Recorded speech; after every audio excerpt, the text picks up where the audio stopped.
why is a 50mm 1.4 lens a very good lens for you to use, especially if you're using it on live streams? Right now, the lens I'm using here is a Canon EF 50mm.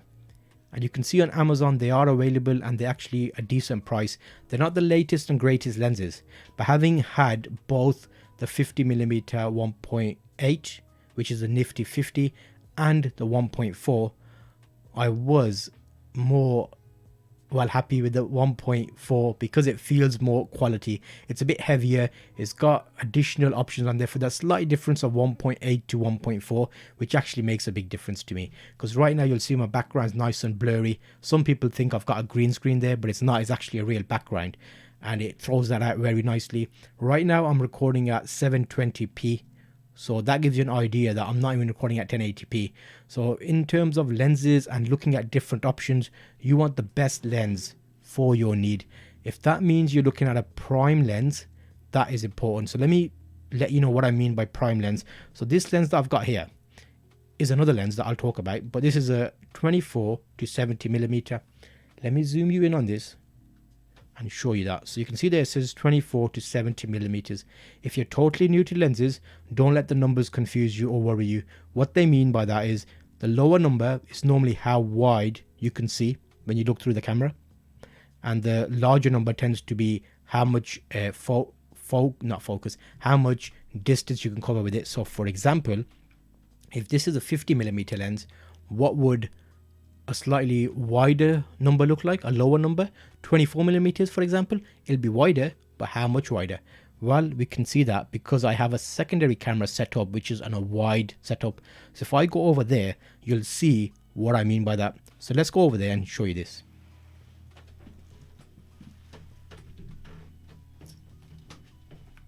Okay, so here now you can see we've actually got a wider setup.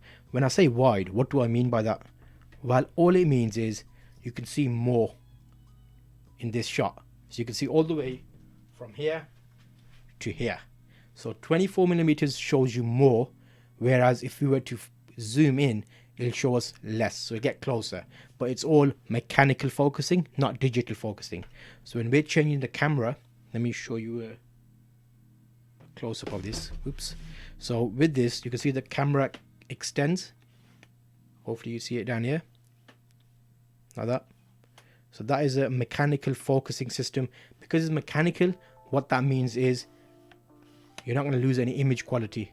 Is elements moving in the lens. So that is something to consider when you're looking at lenses. So let's go back to our seated shot and show you the 50mm again.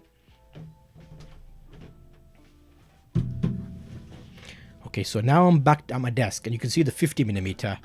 It's like a bit more telephoto because it's pushing the background out. Everything behind me is getting compressed in. So 50mm versus 24mm.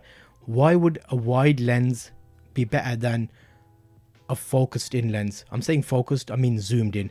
So with lenses, what will happen is the further away you are and the more you zoom in, you basically got a compression type effect.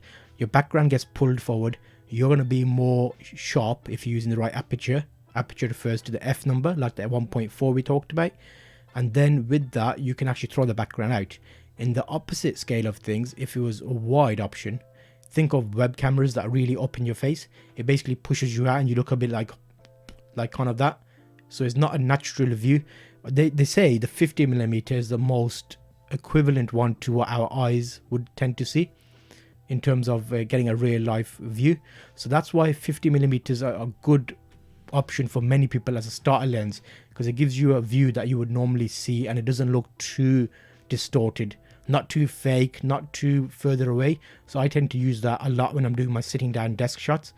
Only time I'll use bigger length focal ranges, distance 70 instead of 70 for example, I could use a 200, which is like the bigger lens. So the bigger lens, which you'll see over there, will kind of extend the range I can cover, but the images are just a bit more nicer. The background's way blown out. So I'll show you picture examples of this so you got an idea. So let me show you a few images and then we can come back and look at the other lenses as well. Okay, so right now I've got an image up on screen. This is an example of a 50mm 1.4 Canon lens taking a photograph, And let's look at the information. Was it definitely at 1.4? Ooh, it was not at 1.4, it was at 1.6. So we are quite close there, but I might bring up another image. It's at ISO 150mm. So now notice these zombie Apple users. How are they compared to the background? I didn't nail focus exactly there. You'll notice it's not fully sharp. That guy is, but he was standing a bit out. And the background, you see how nice and blurry the background is. So with the lens, if you want blurry background, you want sharp elements of the initial people, the 50mm is going to be an amazing one for you. So that was a quick look at an example of the 50mm. Let me show you another photo. And let's bring that back up. Library metadata. All photographs. Okay, 50, 1.4. Let me find the actual 1.4 photo.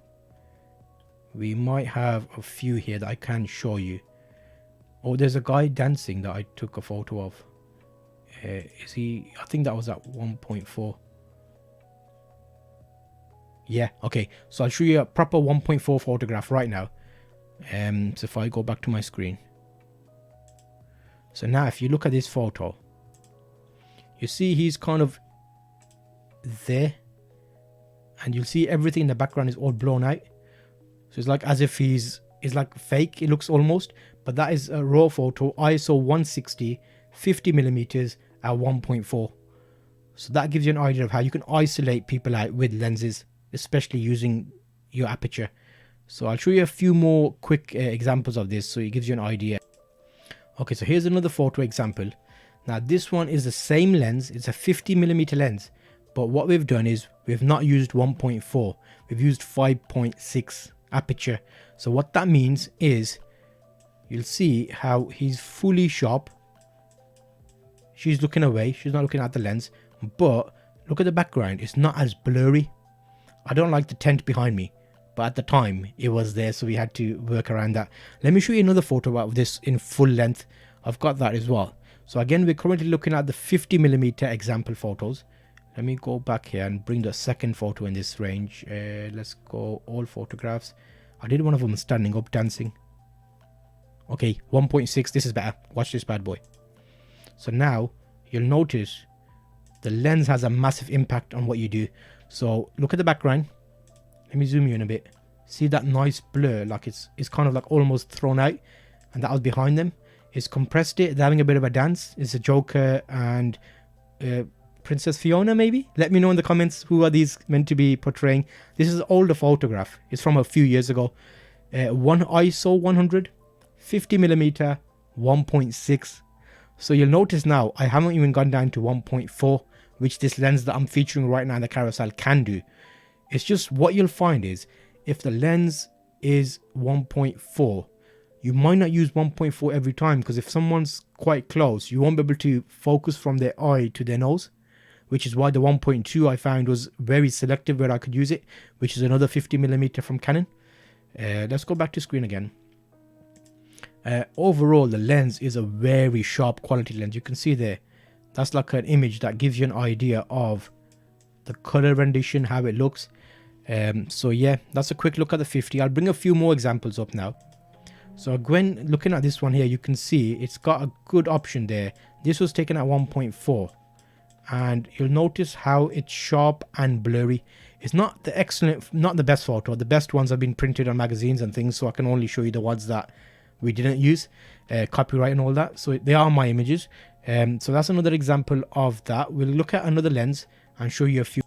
Okay, so right now I've changed the lens option now. We're looking at a 24 to 70mm. What's the difference? With the 24 to 70, you can actually zoom using the lens. So it actually changes the field of vision that you're looking to get through the lens. So with the example photo I'm showing you right now, what it does is, I can show you the exact what I took it at. It's been taken at 42mm and it's a 2.8. So what that means is the product is nice and visible here, like you can see there. And then the motorbike in the background is blurry, because we're using that aperture to play with that. So that's kind of a bit of information about that. What we'll do is we'll look at something more telephoto. So what about if we were to zoom in a bit more at 200mm, for example? Let's have a look at that and see what that looks like. So when you get a telephoto lens, as soon as you got a telephoto lens, you'll see improvements in overall performance of the camera body. It can be an older camera body. If you got a good lens, you'll actually be laughing. So I'm going to show you the lens I'm talking about right now, and we can compare it to what we looked at earlier. That's a f4 2.8. Okay, so if I show you my screen, that is the lens EF 70-200. It's also over there on my desk, so I'll bring it over and show you it properly. So with that, what you can do is get compressed images. So I showed you an example just here, and that's not the best shot, not the prettiest shot, but it gives you an example of how the background is just totally blown out and Max is going about his business doing his little pose. So that's give you an idea. That was 200mm. Let me see if I got a slightly wider one, because a wider one will give you a better view. So let's go back here. Let's go to the metadata library. Again, we're showing you live examples today, some photos, and we're gonna see some. I've got 300mm here. Okay, that's from another lens, so that's way far away. I've got example. Let me show you that one. Is that okay? So 300mm. Let's go to that. Now this is a 300mm one. You'll notice the background is just totally gone from what angle that is. Eyes are nice and sharp. You can see each of the hair detail on there. So it's basically the elements in the lenses are a lot better. They've got coating on them to avoid what's that word? Collaboration. Basically light fray. You know when you get light around objects, if it's like, for example, let me show you. There's a proper term for it, but it's probably getting too technical for me. Sometimes you see a photo and you know if the photo's right or not. So that kind of helps you explain that. So that's another one. Let me have a look at a few more so we can show you some additional options. Again, lenses, if you're currently shopping for lenses, have a look at these. They will give you a good start and you can pick up a number of options. They all give you different feels and point of view from the camera. So hopefully this has given you a little bit of information about lenses. You could check out a bit more here where I did comparisons about lenses, and you can see on that one.